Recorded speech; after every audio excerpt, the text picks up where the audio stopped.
Ilmuwan Prancis akan menguji bercak nikotin pada pasien COVID-19 dan petugas kesehatan dalam sebuah penelitian.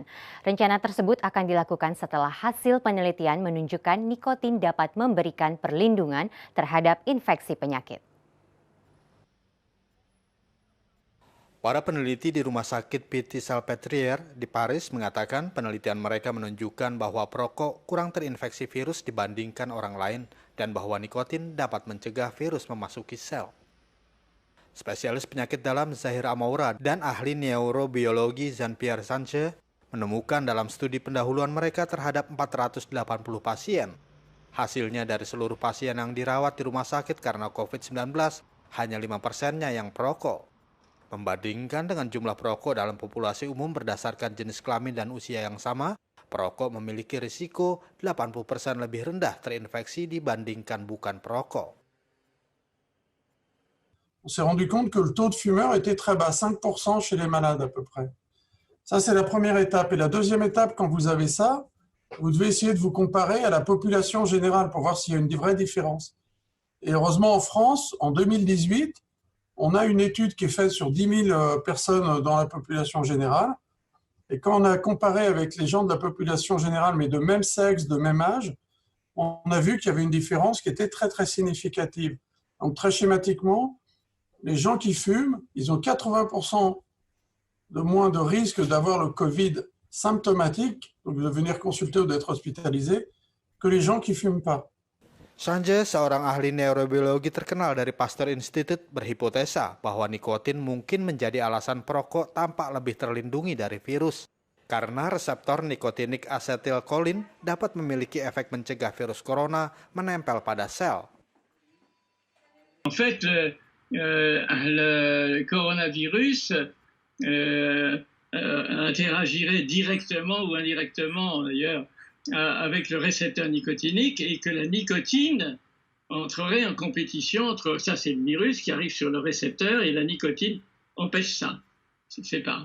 Reseptor nikotinat diketahui aktif dalam infeksi rabies dan Institut Pasteur mencari hubungan yang serupa antara reseptor semacam itu dan COVID-19.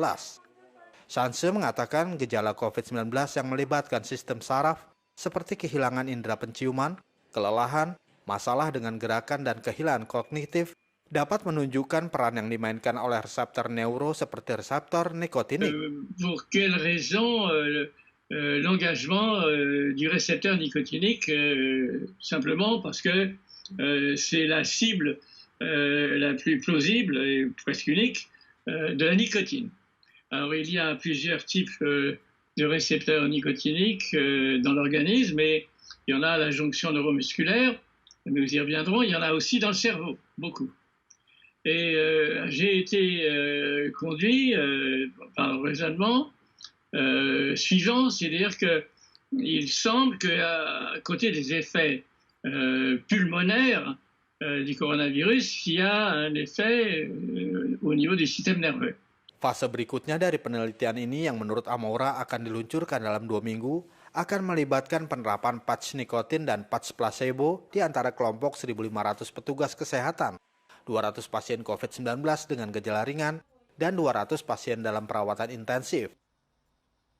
La première étude, c'est de voir dans le personnel de santé qui est exposé à l'infection, est-ce que quand on prend des patchs de nicotine ou quand on prend des patchs placebo, est-ce que les gens qui prennent des patchs de nicotine, ils font moins d'infections, donc ils transmettent moins la maladie, ou ils la reçoivent moins que la population, que la même population, mais avec des placebos. Ça, c'est la première étude, qui est probablement l'étude la plus importante, parce que peut-être qu'avec ça, on aura un moyen de diminuer la diffusion du virus. Tes pada petugas kesehatan akan melihat efek pencegahan nikotin dan tingkat infeksi di antara pekerja dengan tambalan. Studi pada pasien akan memeriksa nikotin sebagai pengobatan yang mungkin dan akan memetakan bagaimana penyakit COVID-19 akan berkembang di antara mereka yang menggunakan patch. Setiap pekerja kesehatan dan pasien dalam penelitian ini akan menerima sekitar 2 nikotin sehari, yakni dosis gabungan 14 mg, setara dengan 14 batang rokok. Jumlah rata-rata yang dihisap oleh pria Prancis menurut survei tahun 2018.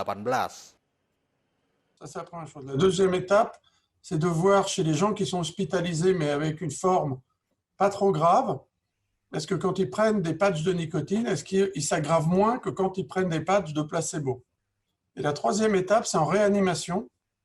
Est-ce que quand on est hospitalisé en réanimation, si on met des patchs de nicotine aux gens qui sont hospitalisés, est-ce qu'ils ont une meilleure évolution que les gens qui n'en ont pas? Donc, c'est 3 études en même temps.